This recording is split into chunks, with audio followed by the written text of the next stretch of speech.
হে ভগবান, ছোট একলা ওই দ্বীপে চলে গেল। লম্বু হরিণের এবার ওর খুব চিন্তা হতে লাগে। তো এক এক করে জিরাফ, খরগোশ আর মন্টু বাঁদরকে ডেকে পাঠায়। তুমি চিন্তা করো না বন্ধু, আমরা চারজন মিলে তোমার ভাইকে ঠিক এখানে ফেরত নিয়ে আসবো। সবাই সমুদ্র কিনারায় পৌঁছায় আর নৌকায় বসে বেরিয়ে পড়ে। বেশ অনেকক্ষণ এগিয়ে যাওয়ার পরে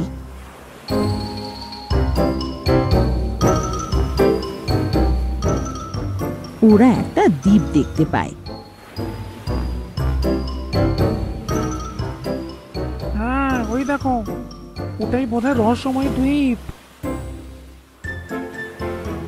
ওরা নৌকাকে কিনারায় রেখে মাটিতে পা রেখেছিল